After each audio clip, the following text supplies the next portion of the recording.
There is an ultra-violence deep in the gutty-wats, oh my brothers. To viddy this cine is to viddy the horror show that lives in all of us. It is most evident in the history of man, and you can go to the old biblio to read all about it. This I know to be true.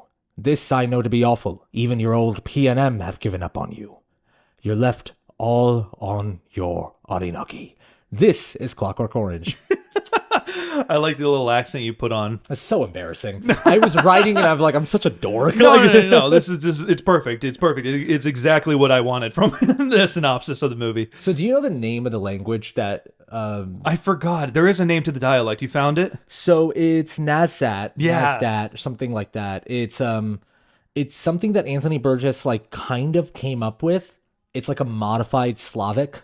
There's a lot of Russian words thrown in there. And the reason he was able to write that in the book is he is an experienced linguist.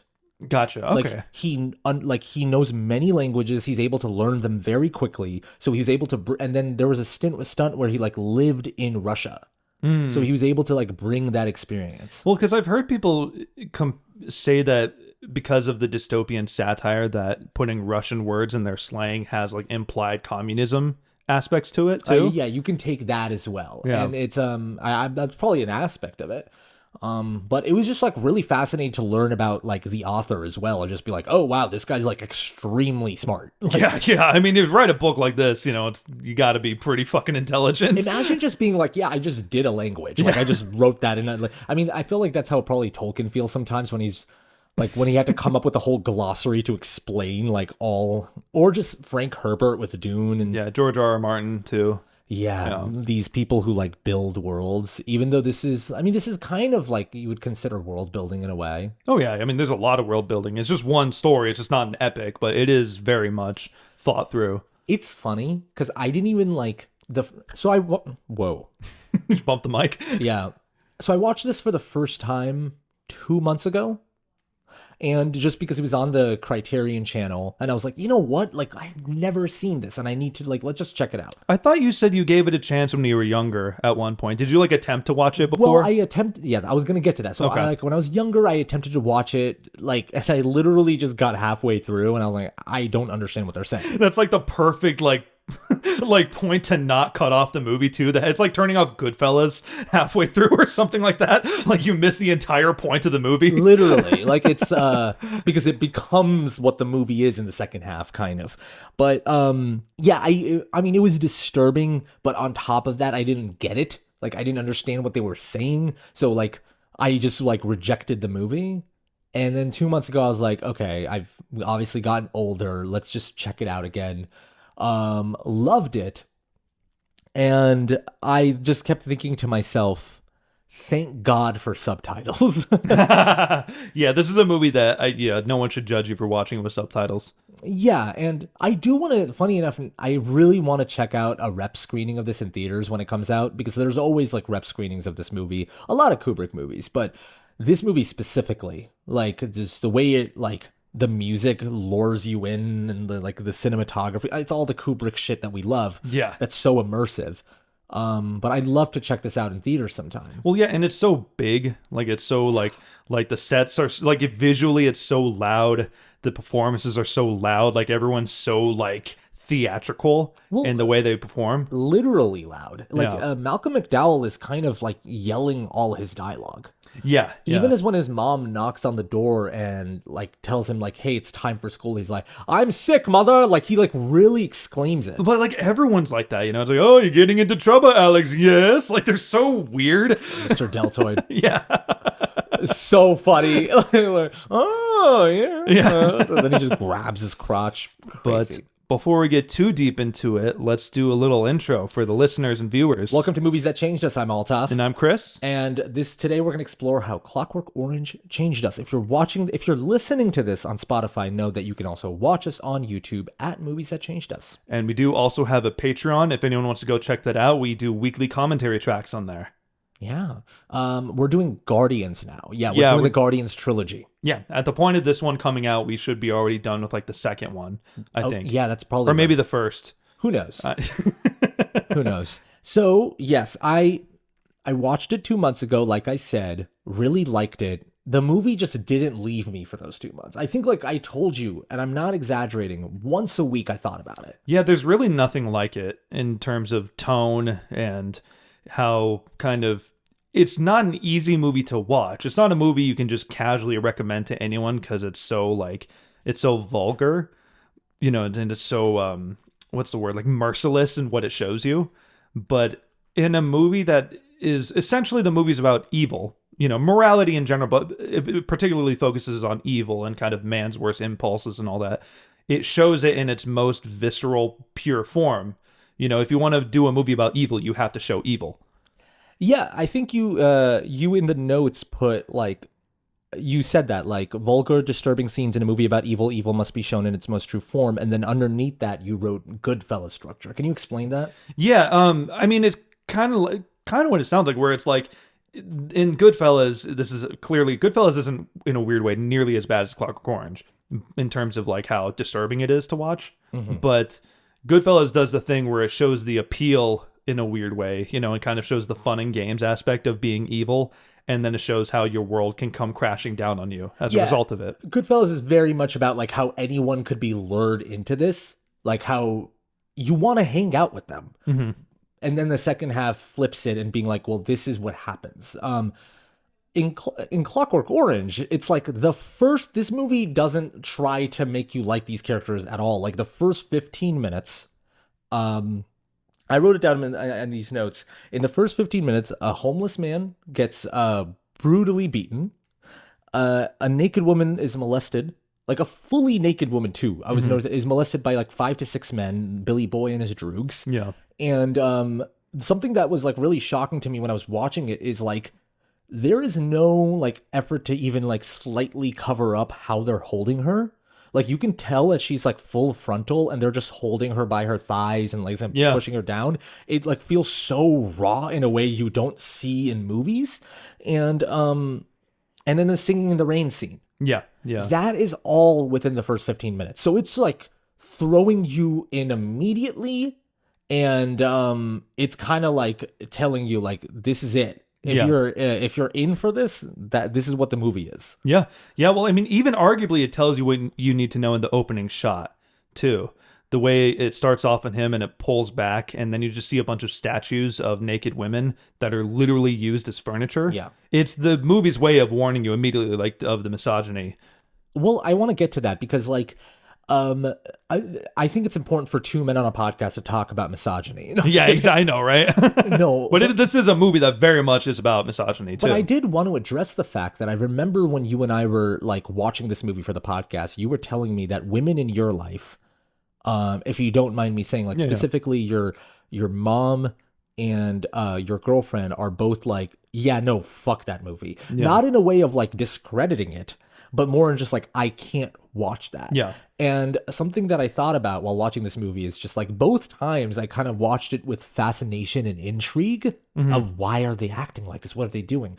And I'm like, oh yeah, that's because I'm a man. And it's like, if a woman watches this is like, that is insane. This is what I'm scared of when I walk down the street. Yeah. This is the dystopia that's very much around me that is very real for me. It's something we were talking about a little bit earlier this week, I think, where I was telling you that like I watched the Anthony Hopkins movie, The Father, recently, and I had such a negative reaction to it. Not because of the quality of the movie, but more of just like, I was telling you, like, why did they even have to make that? I get it. Alzheimer's is bad. That's terrifying. And at the end of the movie, I just left like horrified. I'm like, I don't know what that movie did for me besides me feeling disgusted and horrified that might happen to me. And I think the reason I felt that way was because something like losing your memory is very real and could happen to you or me. But this movie, I'm a man. This world is controlled and run by men in Clockwork Orange. Yeah. So I don't watch it with the experience of like, this could happen to me. And that's what's kind of what's interesting about it and the experience of it. So I wanted to ask you, like, when you watch a movie like this, at least when you first watch it, and I want to know, like, when you first watch it, how you came across from it, how do you feel? Does your mind reject it? Do you lean in, trying to, like, or do you try to, like, When you first watched it, what was your experience like? Yeah, I mean, I first read the book when I was 13, and I saw the movie when I was 13 too. And I don't remember exactly how I came across it. I want to say my stepdad might have recommended it or something. And I remember, yeah, I remember having, like, it was very confusing. I've never, like, when I was young, it was one of those things where it was so morally complex in a weird way. It posed a lot of interesting questions. Yeah, especially the second half. Well, exactly, yeah. And so luckily I was mature enough at 13 to somewhat understand it. I wasn't one to think, oh, this is cool and edgy, to, you know what I mean? Because a lot of people can misconstrue that this is like oh, this movie's dark, so I love it kind of thing. Yeah. But it does pose a lot of interesting questions of like what it means to be human, and how like the ability to weigh out decisions and to think of things and have values and weigh out consequences of things and the way they affect other people is like inherently it's a power that we're given as people. But when you were 13, did you read the book or watch the movie first? The book. I read the book first. When you were 13 and you like read the book, what's that like for you? Are you I want to know personally. Yeah. Like because you obviously got into horror much younger than I did. I got into horror in my in my early 20s. Like Yeah. I kind of was like a big scaredy cat when I was younger, and I didn't avoided that stuff. But you were into the darker stuff at a younger age. So when you were a kid, was it the regular 13-year-old fascination of like, oh, I'm not allowed to like read stuff like this? Yeah. Or was it more or when you read it, were you disturbed? Like, what was that feeling? Yeah, like? the movie disturbed me more than the book did when I was a kid. Mm-hmm. Because the book is like, much more. The book's still very bad and still has a lot of dark shit in there. But I think the movie, because it's so visual and like I said earlier, it's very vulgar.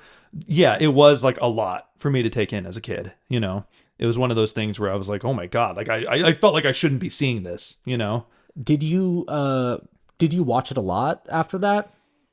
I think I might have seen it a couple times when I was a kid. So my experience with this movie is just its pop culture relevance. Mm-hmm. The imagery I've just seen, the imagery of like Malcolm McDowell staring and doing this Kubrick stare into the camera, the opening shot has lived forever in cinema. I feel like it's a forever shot. It's a forever movie in that way. I was at a bar one time and I saw a girl with a tattoo of the eye and the eyelash. That's a pretty iconic one, yeah. Right. So I like know some of the imagery, which is kind of like every Kubrick movie almost. Like even if you haven't seen it, you've kind of seen it in a way. Yeah. And I heard it was like really violent. And that was it. Oh, and also I knew the shot of his eyes being pried open. Oh, of course, yeah, yeah. Just him and like with the straitjacket. Right. But I avoided it because of two reasons. One is when I was in like high school and college and just getting into movies, I always looked as Kubrick. I'm like, oh, that's like the smart filmmaker. I bet all his movies are like 3 hours long and they're really hard to get. So I just avoided them.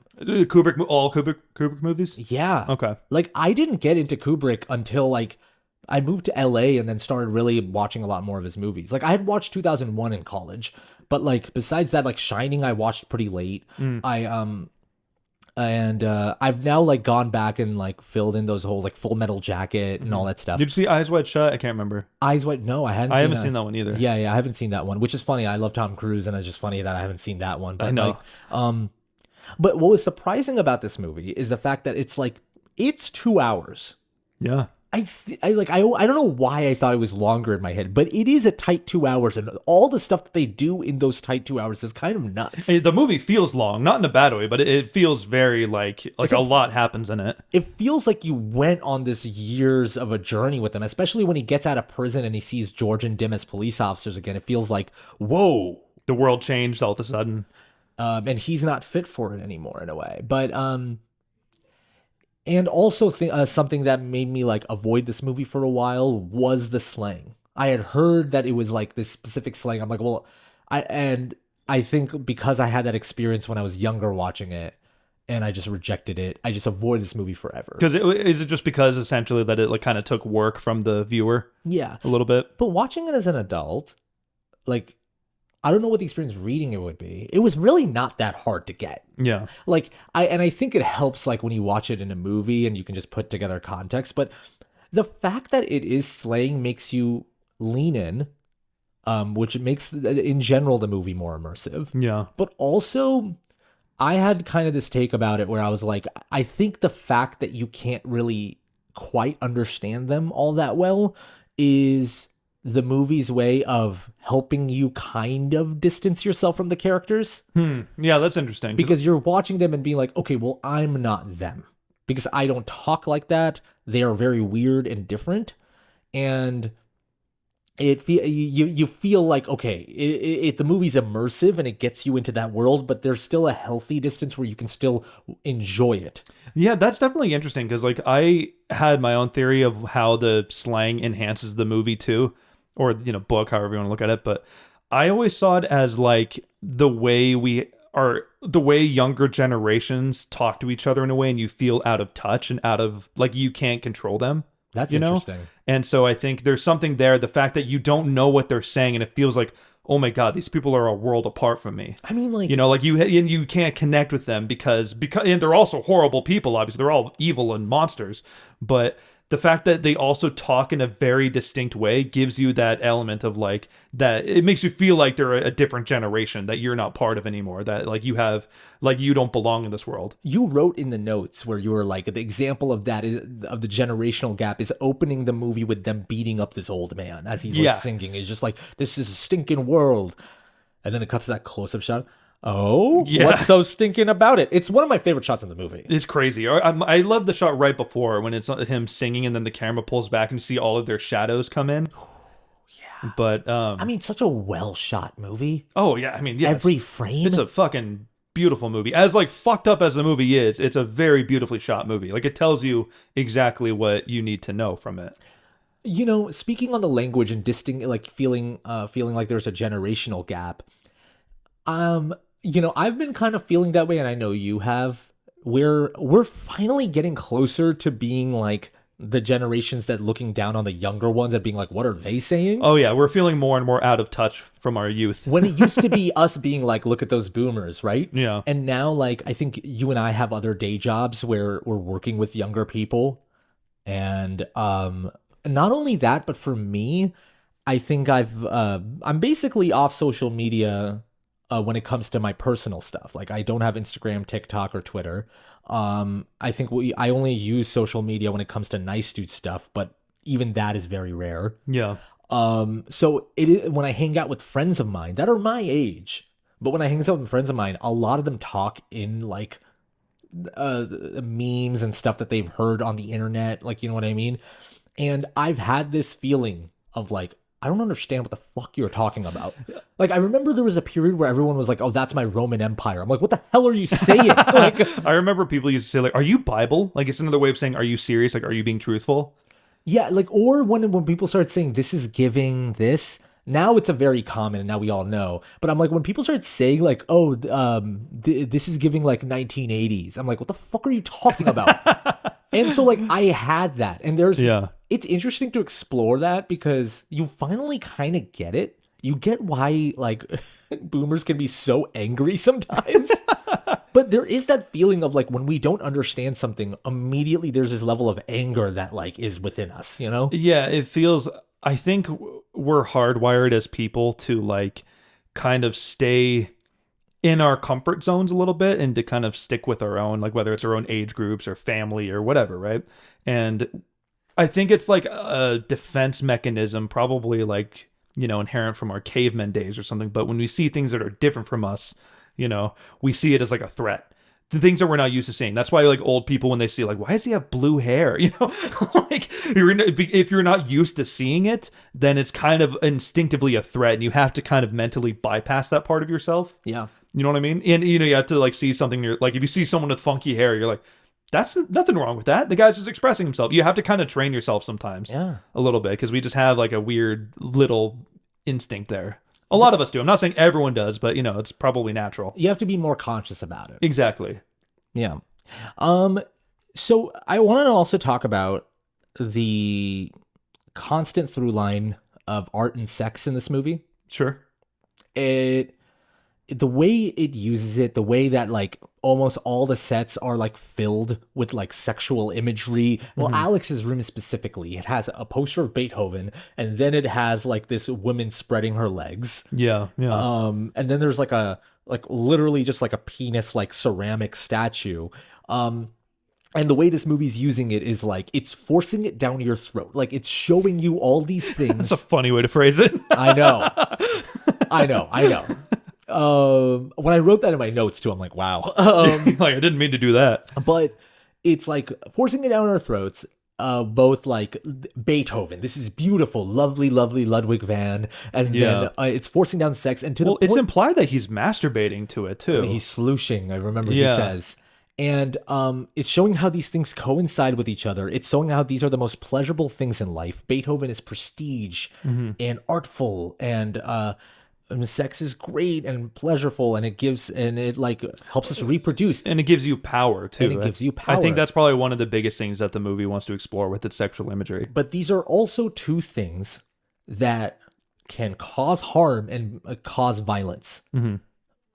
Like sex, while it's beautiful and it's pleasurable and it allows us to reproduce and does all these things and connect with people, it is also causes so much harm in the world. Like sex in today's society in general has caused so much harm and violence in the world. Yeah, it can skew how you view other people. Even today, like where everything's extremely sexualized. Like if you go on Instagram or TikTok or like, we have it so readily available. The way this movie's showing us paintings and it's everywhere. Now it's literally everywhere for us. Yeah. And in art, like Beethoven's beautiful. Singing in the Rain is amazing. Singing in the Rain incites so much joy and happiness. But even something like that, even the most joyous and happy thing can cause harm.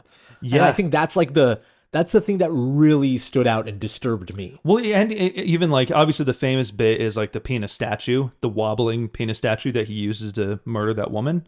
It's like the fact that it's the penis that gets him sent to prison. You know what I mean? He uses it as a weapon. And then when he smashes her head with it, it cuts to the art that she has on her walls. It's very overt. Yeah, and I really, that's kind of what stood out to me about this movie, and that's what I can't stop thinking about. Like, especially that scene when he's getting tortured in the experiment, which we'll talk in length about. Yeah. And the doctor's like, "Oh, you're keen on music?"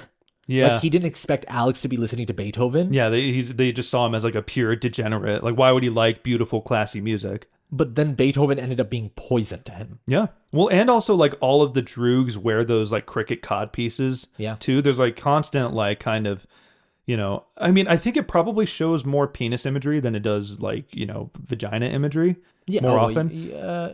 I think like in terms no, that's true. I think there's more of that kind of stuff going on. And to me, I always saw that like, like phallic imagery is often like a symbol of being like assertive and having power. And I always interpreted like Alex is a character. I know I'm doing this, but you get what I'm saying. It's literally, but you guys can't see me, but I was visually just putting my fist forward. Yeah. But, what was it? Fuck, I lost my train of thought. Sorry.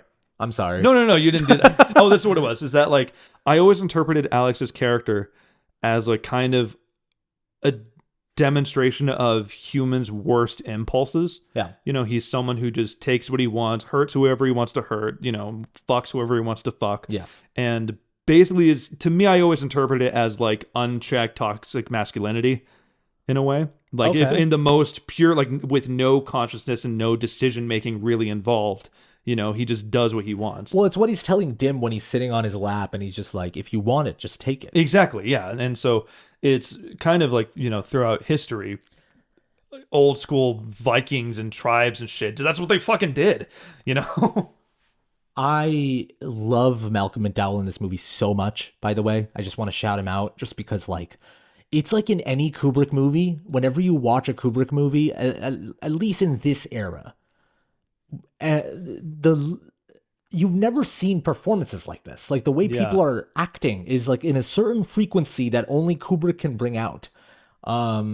It's so fascinating. I feel like I feel this way in all of his movies. Full Metal Jacket, Shining. Yeah, he has a very distinct language in his movies. Yeah, and you know. And I mean, a lot of it you can also account for like how much of it is also him like doing his famous 100 takes, yada yada yada. I don't even want to talk about that because that's always we all know about that, yeah. But like Malcolm McDowell is so casted really well too. Like his blue eyes, he looks traditionally very handsome and heroic. Yeah. And he also has those eyes where you're kind of with him.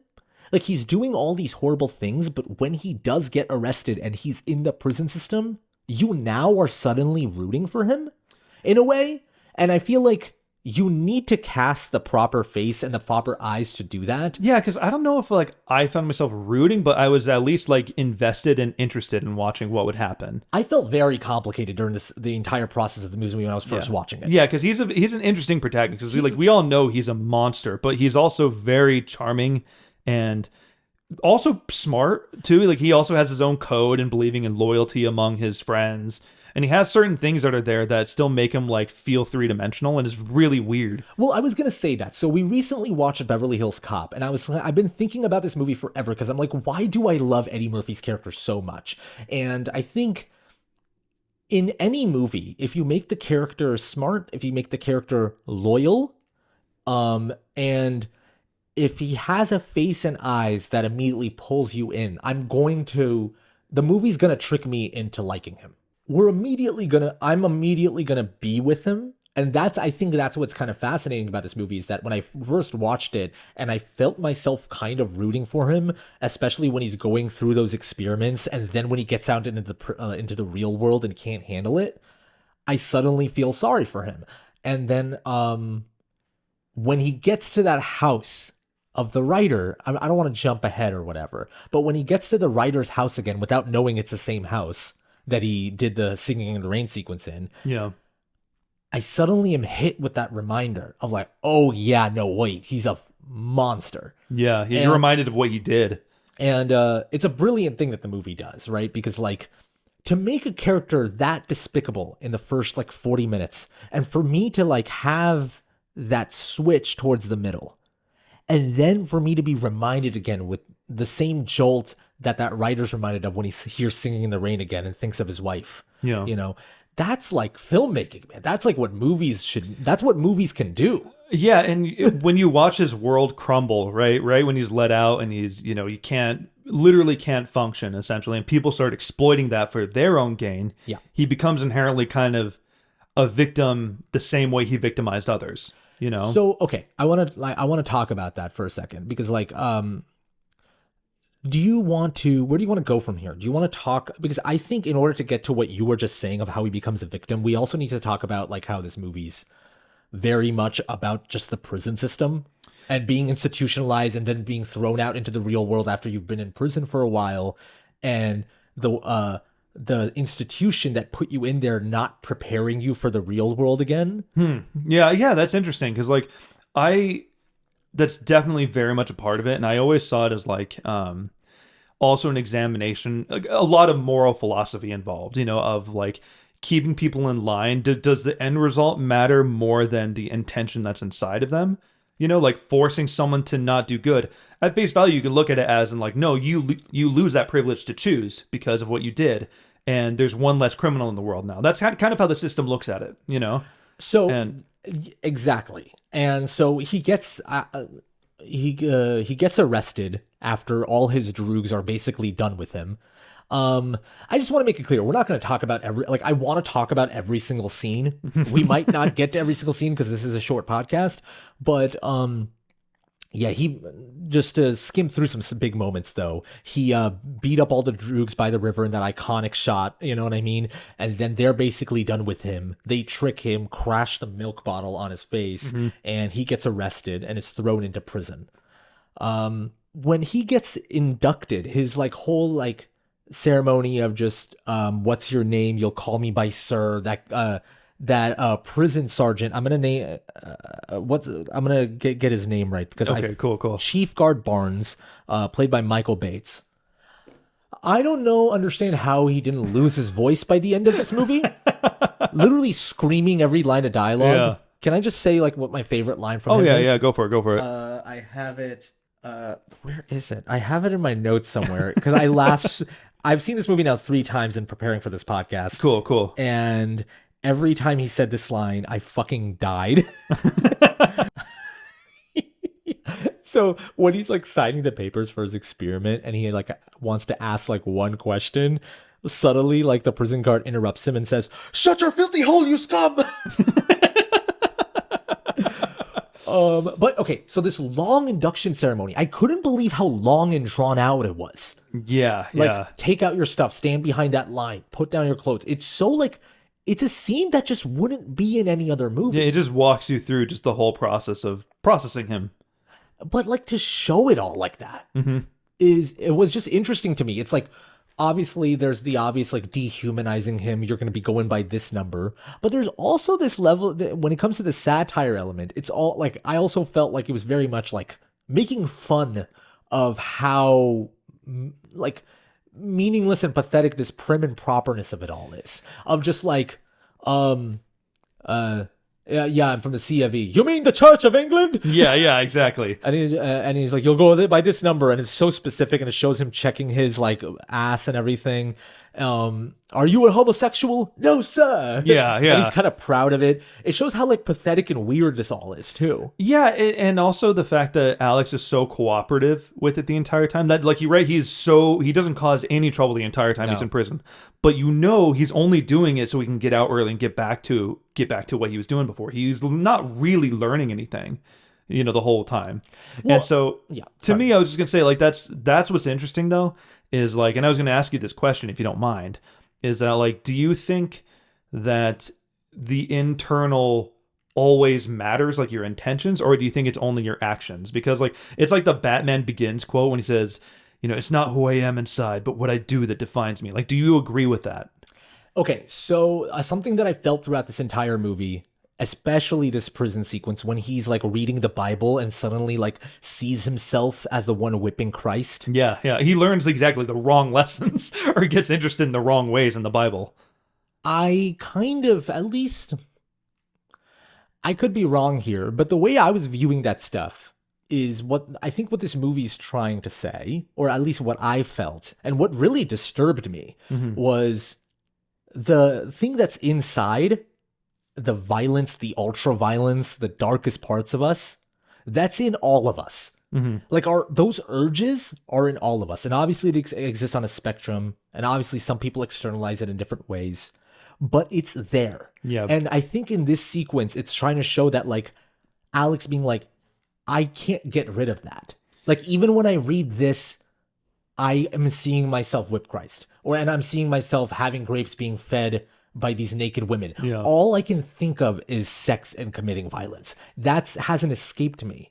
And he thinks for a second that like, if he goes through this experiment, he'll be able to get out and maybe that part of himself will be gone. Like, he thinks he's like, okay, well, because Alex agrees to that experiment, yes, because he wants to get out, but also he knows that violence part of him is going to be gone. So there's this level I feel like Alex has where I think he thinks that like he can't control that. And I think something that's interesting about this movie is that it is in all of us. Now, we have a level of control over it, but we have the dark urges and everything. Yeah, and it has to be trained, I think, like, because the movie has a clearly cynical point of view that it's basically saying you cannot control morality and can't mandate it. You can't force someone to change their worldview. Yeah, sorry, go ahead. I was going to say, because like, I think I've mentioned this to you before, and I'm sure a lot of listeners and viewers know this, but there is an extra chapter in the book that was omitted from the American version of the book. And did I tell you what it is? Yes, you did, but please. Yeah, it's essentially an epilogue where Alex gets a cushy job from the government after everything goes down. And he basically, I think he comes across one of his old friends, but basically he finds no pleasure in violence and all those things anymore, and kind of just doesn't really care to do it. And he thinks about starting a family and having kids and wondering if they're going to go through the same things that he went through.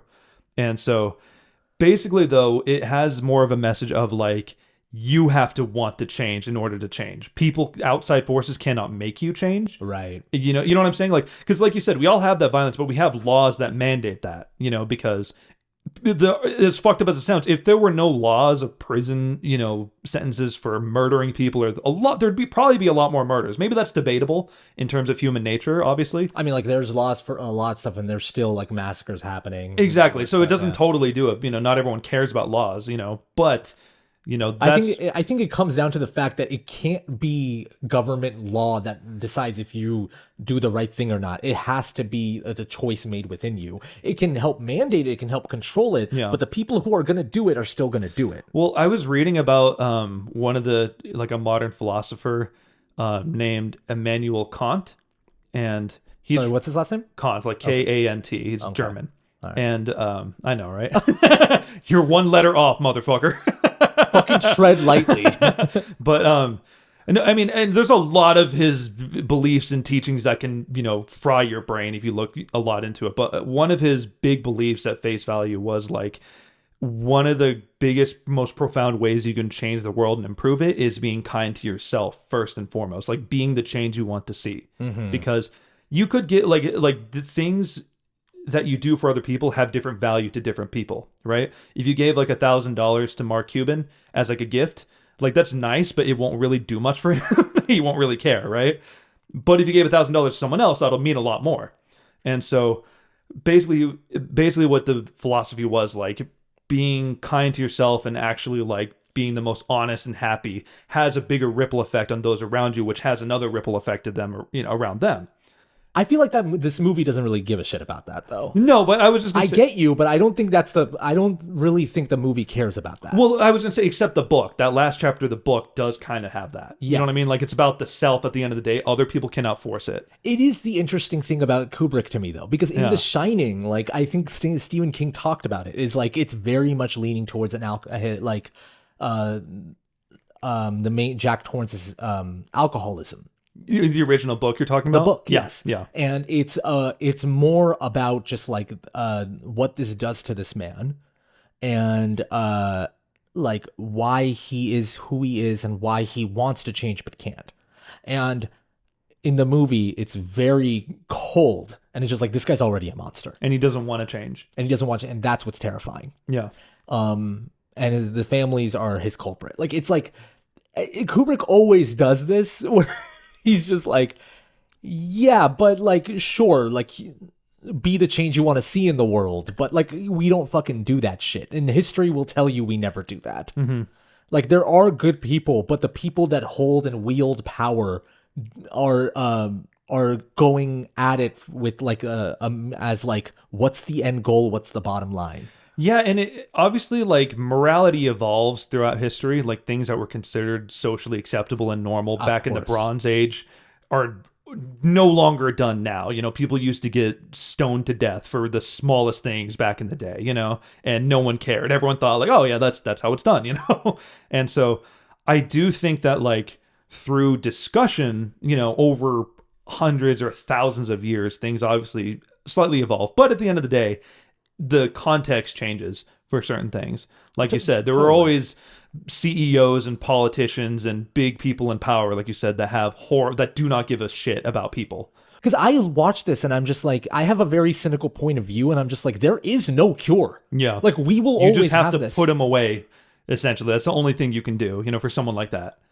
And I'm trying to like think about what I'm saying, but like also like the fact that I think what this movie's also trying to say is that if you silence your darkest urges, the real world is violent. And if you silence your darkest urges of violence, you won't be able to protect yourself in the real world. Because the real world has all of that.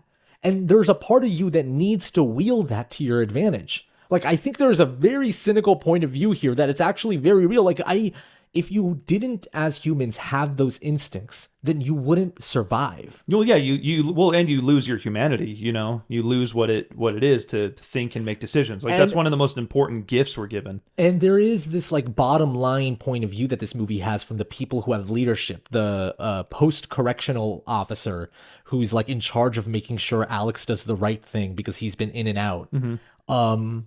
Not the old in out, but just in and out of jail. Yeah.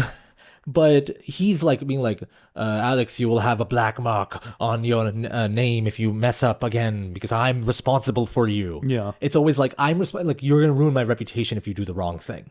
Or the minister being like, we have this experiment. He's the right person. He looks ambitious and strong. Yeah. He'll do. After he was just told that this guy murdered like a woman and all that stuff. But it's just like he's looking at Alex being like, well, if we just cure him of all his urges, then the crime is done. And then we can clear out the prison. Exactly. And we'll have more room. They don't actually give a shit about what happens to him or what it means.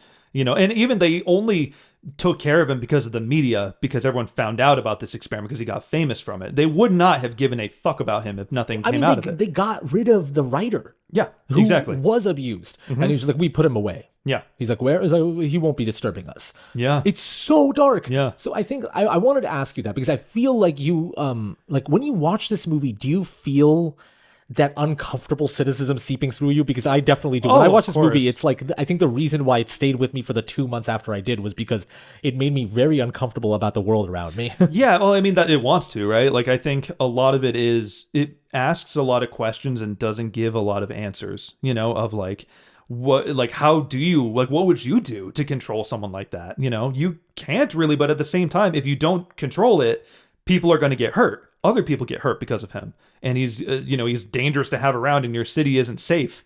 You know what I mean? And so, yeah, dude, just put him away in prison for life and then eventually release him and he just goes out and does it again. Because he hasn't learned shit. He wouldn't have learned anything if he was just part of the prison system. The movie is essentially a divide between like punishment versus rehabilitation. Yeah. Right? And which is a more viable solution? Which do you believe in? It makes you kind of look at yourself. And I actually did want to ask you, like, when it comes to like us growing up, when it comes to like from your parents or whoever, teachers or anything like that, were you like rehabilitated, like taught why things weren't good or things were, bad, or was it more fear of punishment for you? Like, were you punished more often for things? Definitely fear of punishment. I think when you're at a certain age, like when you're younger, your moral compass is not fully formed. Yeah. And it is mostly driven through fear. Yeah, and that's the weird part, though. Yeah, exactly. Like kids, your environment, obviously, statistically, everything shows your environment shapes you. What your values are. Everyone has different values. People have different things that they care about that mean something different based on your upbringing and things that are around you. Yeah. But I always wondered that, and I think that's just the age-old question: is like, are people born a certain way? Or is it always a product of their environment? I do think there is now a movement for parents, at least as like the this generation of parents, like our generation, people like close to our age, a little bit older, who are becoming parents that are way more aware of like, okay, how do we talk to our kids? How do we talk to our kids in a way where we're making them smarter about the world around them? While also teaching them discipline. Yeah. But when we're teaching them, it's not coming from a place of like, be scared of me. It's more about understanding the world. So I do think it's getting better in that sense. Yeah, there's a lot more of a push for like less thought control, less conditioning. But it's very true. Like Alex being pried open to watch this thing of like, these are the horrors of the world and you will never consume them ever again. It's kind of the same thing as like, parents being like, I can't tell my kids about the world at all. I can't tell my kids about the bad stuff going on. If they ask me about something that's crazy, I just be like, you're too young for that. Yeah. And this is going to be weird to bring up in a Clockwork Orange podcast, but something that Mr. Rogers did was just like, he'd sit you down and just be like, he was famous for just being like, this is what a divorce is. Yeah. This is what happened. Like when 9/11 happened, they brought him back to address the TV knowing kids would be watching. He also demonstrated through his actions too. You know what I mean? He did some kind of controversial things, and especially went during the time of segregation. You know what I mean? Yeah, there's that famous story of like them, people swimming in the pool. It was a lot of black people and they putting acid in the pool, you know? And I'm sure, sorry if I'm butchering that story, but it's something along those lines. And Mr. Rogers in his show, he had like a regular black cast member that basically took off his shoes with Mr. Rogers and they got in a little swimming pool and they put their legs in there. Yeah. And they just talked. And it was a thing of like, okay, kids are living in this world around us that's very scary and crazy. So do we hide it from them? because they're gonna figure it out, Yeah. or do we like show it to them in a way that they can understand and process, and maybe they'll be a little scared, maybe they'll be a little uncomfortable, but overall, it's going to help them form better ideas about the world. Yeah, and especially when you demonstrate like ways you can overcome these certain, whatever you want to call it, world problems, like, differences of skin color, whatever. The fact that he just shows you visually like, no, we can overcome this sort of thing that makes you uncomfortable. We can get along. It's not that hard. It's interesting that we're talking about this with this movie because it really puts a lot of thoughts in your head about like how we look at violence, how we look at art, how we look at sex, like how we consume all these stuff that are so explosive in our world and how they influence the world around us. I'm just going to ask a pretty broad question to you. Sure. Like, what's a scene that fucked you up the most? I mean, probably Singing in the Rain, because I first saw that when I was like 13 years old. Had you seen Singing in the Rain yet? No. And so, now it hits very, very different now that I have seen Singing in the Rain, and I fucking love that movie. Yeah. You and I both know. I mean, probably not a lot of listeners, viewers know, but we adore Singing in the Rain. Yeah. It's hard not to, right? But like, that's just a movie that's very special to us. Yeah. And so it's just the best. Yeah, seeing it used in such like a cruel and evil context, and so joyously, you know what I mean? While they're doing something so despicable, right? Where they're holding down her husband, making him watch. I'm not going to describe in detail just because, Watch the movie. Yeah, you know what I'm talking about. But like, and seeing them all laugh and how casual it is for them, that's the sort of thing that always disturbed me, is like in movies, not just this movie, but definitely, especially this movie, is seeing how normal it is to them. Like even like, you know how like obviously famous, like, horrible cartel videos. I won't describe what they are, but if some fucked up videos are, that have circulated on the internet. A lot of what disturbed me when I see those is also just the casualness of that sort of thing. The casualness of violence, people just kind of laughing like this is just the way the world is and it's nothing to us. Like this is their day. Yeah, and they just the idea of giving that little of a shit for other people, like that people are just props to you. Okay, and I'm going to say my scene really quickly, but that I want to talk about that really quickly. This idea of not giving a shit and all that stuff. The scene, for me, it's Singing in the Rain sequence too, to be honest with you. But for the sake of podcasting, I'll give another scene. It's when like he's in the real world again, and then George and Dim take him in the woods. Yeah. And they put him in the water.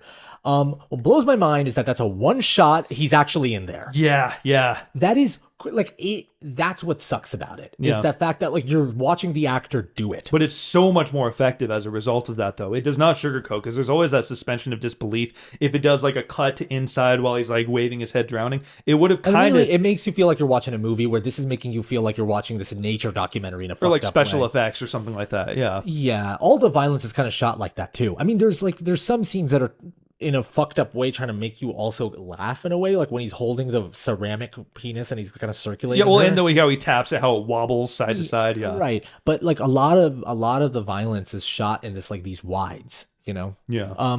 But okay, talking about the whole like anarchy, we don't give a shit. The Droogs just go out and perform ultra violence. It's a real horror show. I think the scene that makes it me feel like, oh, they're all bullshit, is when he's back in his apartment. The thing that blew my mind when I first watched it was like, oh, he lives in a pretty nice apartment. Yeah, he seems like he has a normal life. You'd think he would live in some like little scummy, slum now place. He's just going to go in an alley when he sleeps in a tent. Yeah. I mean, that's what I thought, because any other movie would do that. Mm-hmm. But the fact that he's like in a pretty nice place, and then it's that scene where he's like taking off the eyelash. He opens the drawer and it's a bunch of watches. He has a lot of money. He feels like his family does pretty well for themselves in a world that's like pretty dystopian. Like they seem to do pretty well for themselves. Yeah. And then the next day he doesn't go to school. Obviously, he goes to this record store and he's wearing like really nice clothes, and it kind of just made me think about like, oh yeah, anarchy's a privilege. Like for them to act this way and for them to be like, we don't give a shit, is like a privilege. And it's all a facade, to the point, it's a facade, because when Alex gets out of prison, George and him just become police officers. Yeah. Like they don't have this whole thing of like, oh, we're against the man. They don't give a shit. Anything that gives them power. And that's what makes the evil more disturbing, in my opinion. Like if he lived in like this crappy little tent, like you said, it would have implied like, oh, well, he was raised this way and he's desperate for money or doesn't, have any, doesn't know any better. But it's like, no, he lived a very seemingly normal life, but it's just who he is. Exactly. I mean, that's the thing that gets me the most. Yeah. I mean, there's also a lot of other stuff in there that's really funny in the apartment. He just has a snake. Oh yeah, he opens the door. There's just a whole ass snake, and he just kind of moves it over.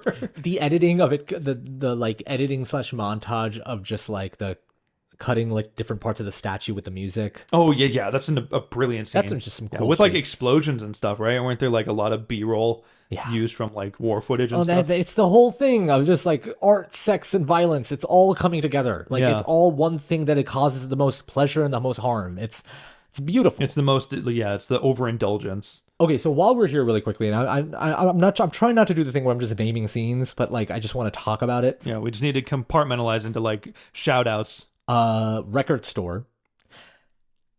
Just never seen anything look like that. Yeah, with that music in the background too. And it's just the record store looks really cool. I think that's like a real record. That has to be like a real record store. Yeah, I'm actually not sure. And it's also Kubrick. He could have made that set. But but it feels real. And it looks like he's in a spaceship of some sort. Oh yeah, and how he's wearing this weird, like, kind of Austin Powers looking outfit. I know. And then, like, everything about this movie feels so disoriented. Like, you don't know what time and place you're in. The only way I knew that it was like a future was because, like, they mentioned the Durango. Yeah, the Durango 95. And I was like, without that, I wouldn't even know they were in the future. Yeah. It's just because I've also never been to London, so I'm like, this is probably what London's like. yeah, that's just how it looked during the 70s. Doesn't Stanley Kubrick... Isn't it always shocking when you realize Stanley Kubrick's not British? Yeah, I know. I looked it up yesterday. I'm like, oh yeah, he was born in New York. Like, he had a dual citizenship in London. I think he moved to London later. Okay, he really liked it there. But he meets these two girls, sucking on a popsicle. They were like very, the lollipops. That they just looked like penises. Yeah. And he brings them in. So then they have this like really fast forwarded sex. Yeah. And the way I actually viewed that was like, it feels like I'm watching a nature documentary. Is like the sex in this movie is all very like, not like voyeuristic, but more as just like breaking down how like it really makes humans feel like animals. Yeah, it breaks it down into very, I guess you can call it like the id or whatever, like the part of our psyche that's just the animalistic urges. Yeah, even to the point of just like in this sped through sex, you also see them putting on clothes, taking them off, doing it's like feels very just like there's no passion or lust even. It just feels like this is happening. This is what humans do. Yeah, and it's playing the William Tell theme. Yeah. There's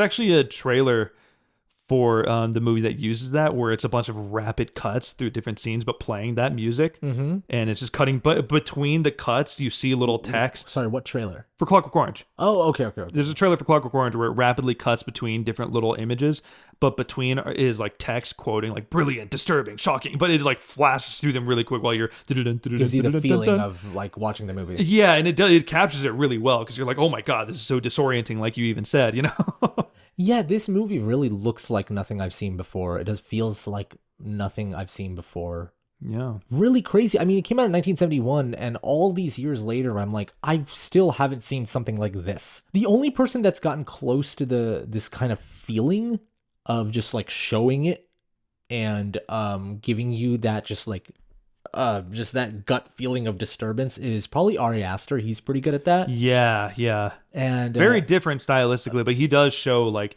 he does it more from an emotional standpoint, I think, than like the physical violence, but he shows like a lot of just how people realistically react to horrible things.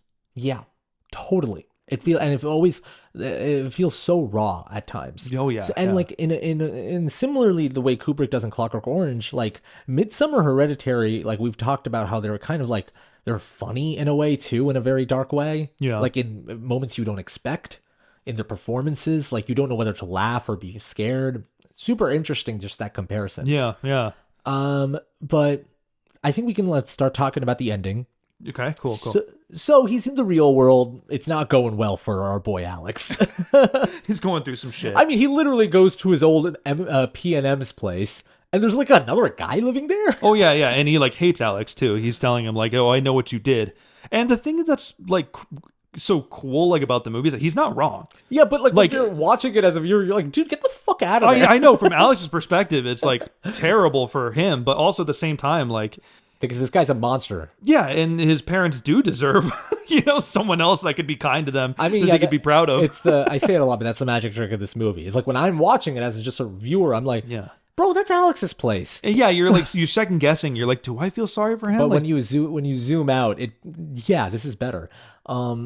He ends like after he gets tortured by Georgie and Dim, he just has nowhere to go, and he goes home. It just says a sign that's home, and then you realize, oh shit, he's at the same place. yeah. I remember watching it for the first time just by myself, being like, oh fuck. And the fact that there's like this big like bodybuilder dude living there, Yeah. like part of me wondering is like, okay, is this guy like, is the writer bisexual in a way? Is this like a sexual relationship that he has with him, or did he just like get this guy to protect himself? Like, you don't really know. Yeah, it's kind of left up to you to interpret, I guess. I never really put much thought into it, to be honest. So at that point in the movie, since we're like 75% in, I'm just going with whatever it throws at me. I didn't put too much thought into that part.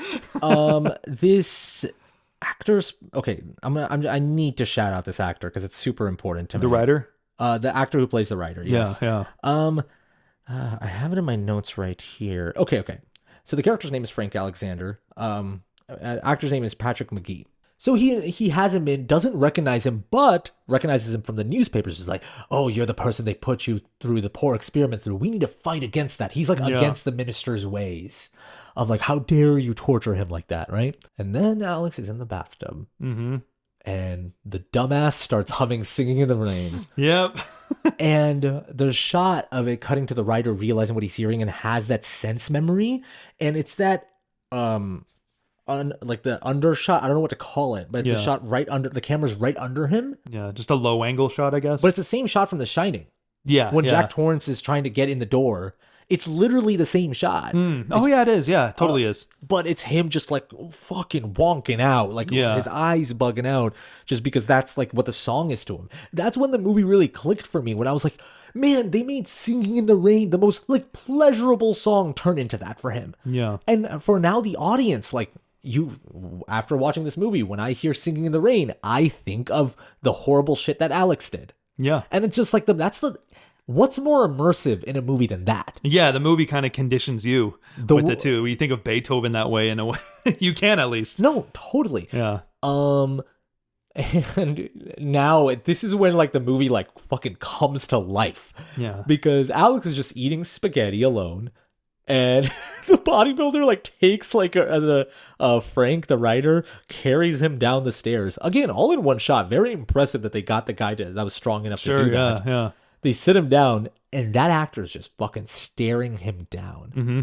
When it comes to like how I told you, like Kubrick is able to like bring out performances that you've never seen. I don't know if I've seen someone act this way in a movie ever. Try the wine. Like he's just shouting at him. Let me pour you another glass. Yeah. You're like, oh my god. But like, you know what I mean? I don't know how you felt, but it's just like it was disturbing because I've never seen a human behave this way. Yeah, well, I feel like every character kind of has that.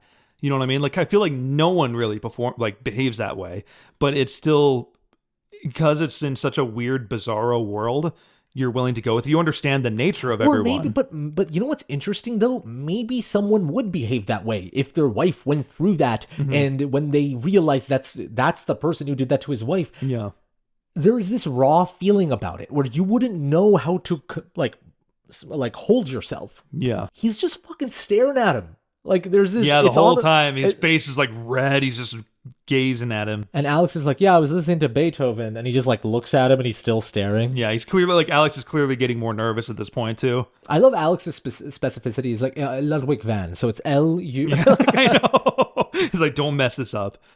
And then he collapses. And, what does he say right before he collapses? There's I forgot what he says. I'm gonna look it up. Okay, cool. But yeah, because like their whole plan was to kill him, to use him for their own means, right? Because they're against the government and they're using him to push their own agenda, which is what's so interesting. Is that they're showing them as not really much better than the system. They're also using him for their own means. Oh yeah, okay. So I found it. I had to look through the script literally. But he says, like, one of the guys asks him, is like, do you still feel suicidal? Because he's talking about what happens when he listens to Beethoven. Like, he gets sickly in a way. Yeah. And Alex says, well, put it this way. I feel very low in myself.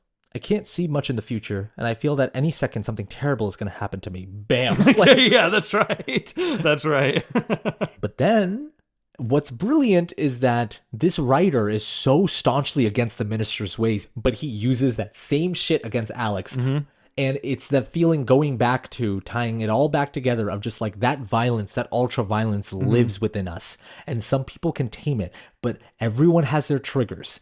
And it can, like, for the writer, it's like what happened, the massacre that happened to his wife. Yeah. And like all those moral complexities of the minister's experiments are gone when he sees the guy that like ruined his wife. He sees him in a position of weakness, and he too exploits that, basically. Yeah. Like we all have that within us. It's so cynical. Yeah, I know. It's really, really cynical. It's actually painful when you're like seeing Alex like having forced to listen to Beethoven. Like Beethoven has never sound more painful than in that scene. I know. You're kind of with him in that moment. Tries to kill himself.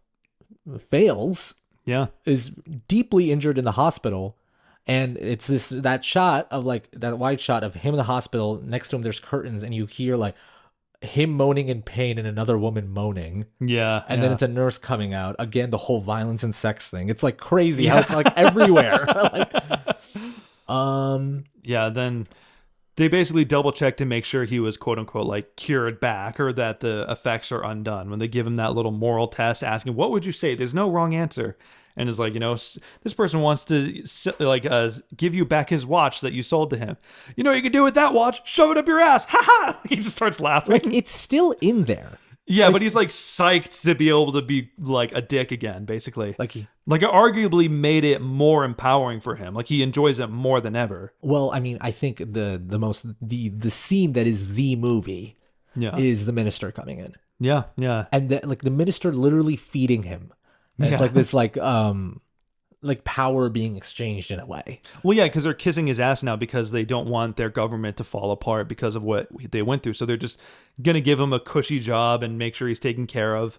And the Malcolm McDowell's like performance of like doing the chewing and then popping his mouth open, like so like a baby or something like that. Just being, or like, yeah, exactly. And he's basically like, hey man, we'll get you a good job. It'll be great. It'll be interesting. Of course, it will have to be. We're going to put that writer away. Don't worry about that. And he basically brings all these camera people in, have these big speakers with music. And then the final shot, he's in the snow, this woman riding him, and all these people in like period piece outfits clapping. Yeah. I was cured, all right. So what is that? What is that to you? Well, I mean, it shows like kind of a very barbarian view of the world. Like that's who he is inside. He's essentially a barbarian. You know what I mean? And so I think having period, costumes gives it that kind of element where he feels like, this is how things should be, this is like my world. This is like, that's how he sees the world, that everyone's just ripe for the taking and he just does what he wants to do. Yeah. And so, then it just hard cuts to Gene Kelly. I very much thought that I would never watch the movie again when I first saw it. Sure. And I haven't had that experience in a while, to be honest with you. But it just stayed with me, and I couldn't stop thinking about it, to the point where I just told you, I'm like, we should do a podcast on this. Yeah, you're the one that pushed for this one. Yeah, because I'm like, I've never had a movie hasn't stuck with me in that way in such a long time. Yeah. So I want to do something that we haven't done in our previous episodes, but we could start doing it at the end of every episode, is answer the question of how it changed us. Yeah. Do you want me to start?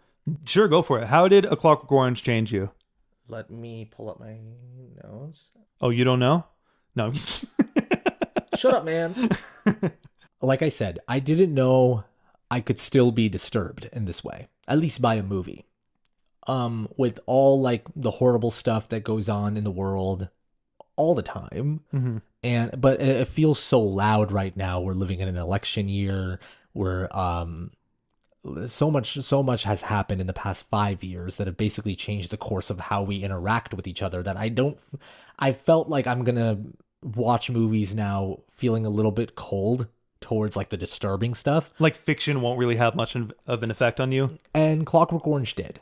And I think it's very much a movie that could be taken as a movie about now, even though it came out in the 70s. Sure. You know, it brought out a genuine fear in me.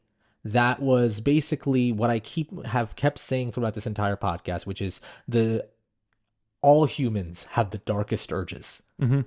And they're all within us, whether we like it or not. And what would it take for that to come out? Yeah, and what does it take to hold that in, too? I think that fear being unlocked is kind of how it changed me. Yeah. How did it change you, man? So I think for me, it kind of made me see that the ability to think and rationalize and like weigh out decisions and how, like I said earlier, like how they affect people and personal values, all of these things are so unique to humans. And that's what makes us so interesting and beautiful, but it also makes us so fucking scary and dangerous at the same time. You know what I mean? Because it's inherently, I see that like our, whatever you would call it, our cognitive awareness, that in itself is kind of a superpower that we have. Yeah. It's scientific. You can explain it through science, of course, but it is like, it's the thing that makes us so distinct from other animals. But any superpower can be abused. Exactly. And like that in itself is a power that can be abused. Like not everything has to be like you ascend to government, but even just the small decisions you make is a power. And you have to be responsible with that. That's great. We have done The Thing and Clockwork Orange in a row. I think the next movie should be like fucking Jurassic Park or something. We'll save Jurassic Park, but let's do a fun one. Yeah, we've like ever since we started this podcast, we've always talked about Jurassic Park will be the big one. The very first episode, we said like we'll do Jurassic Park, and then there were people that commented like, okay, holding out for that Jurassic Park episode. Yeah, no, but this was great. I just love talking about this movie with you. Me too, man. Because early on in our friendship, I found out that you read this book when you were 13, and it always made me laugh. I really realized how different you and I were. That's fair. Thank you so much for watching. Thank you so much for listening. Thank you so much to our patrons for supporting us again and again. We really appreciate it. And stay nice, my droogs.